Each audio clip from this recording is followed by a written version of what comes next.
students there as he begins his trial, and with a large number of very hostile jurors, that Socrates begins his apology.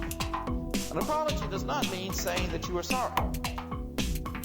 It is Socrates speaking forth, saying what his life has been about. And he says, jurors, I cannot even imagine myself from what the prosecutors have just said. They have made me out to be a clever speaking man. And you yourself will know as soon as I begin talking, they are liars. You can hear that I speak in the simple language of the marketplace. And so they have told you many lies about me. And the trouble is, says Socrates, that you have been hearing lies about me for years. And in fact, there are really two sets of accusations against me. The formal accusation that I corrupt the young and that I do not believe in the gods of Athens, but in new and different divinities. But an older set of accusations. Accusations that Socrates is a sophist. You saw it in the play by Aristophanes. And for years, people have gone around saying these kinds of things about me. And it is against them that I must speak first. And it's not an easy thing to do. It's like shadowboxing because my opponents are not here. Let me tell you how all of these stories about me started. They started because I went in search of an answer posed by a statement from God. And the jury begins to shout as they could in Athenian going, "Shut up, you atheist! Lie, I don't bring in God's name. No, I have my right to speak. Let me speak." I had a friend. Chaerephon was his name.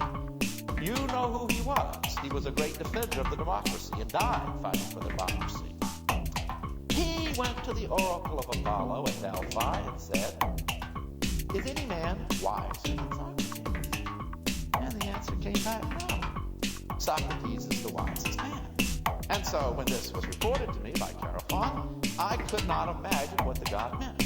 So I went to people who were wise, who were reputed to be wise at least. I went to famous politicians, here he means Pericles, who thought everything could be handled by reason. And I said to this politician, began to question him about wisdom, about politics, about justice. What is the purpose of the state? And it became clear to me that although he was very, very good at persuading the Athenian people, he had never thought about any of these questions. He had only stock answers. So then I went to the poets. I think of Sophocles, who thought they were extremely profound in viewing the questions of morality. And I asked, what is morality?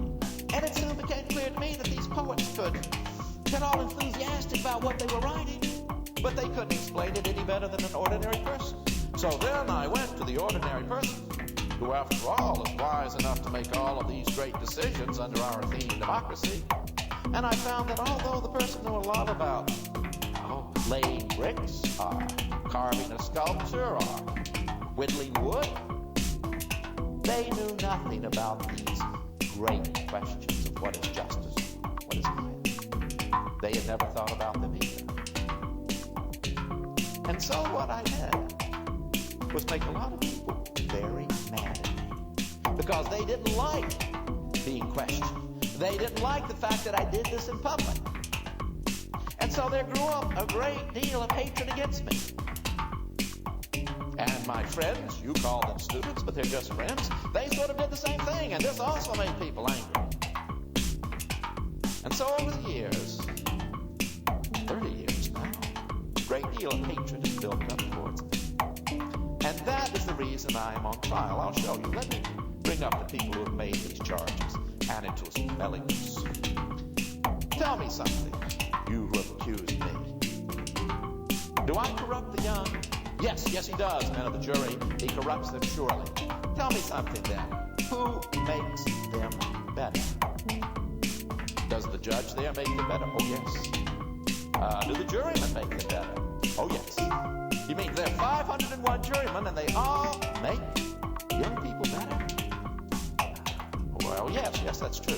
Well, what about the whole of the Athenian citizens. Does every Athenian citizen make them better? Yes. So I am the only person in all of Athens who corrupts the young, and everybody else makes them better. You see, men of the jury, how lightly he takes you. You know yourselves you don't all make them better.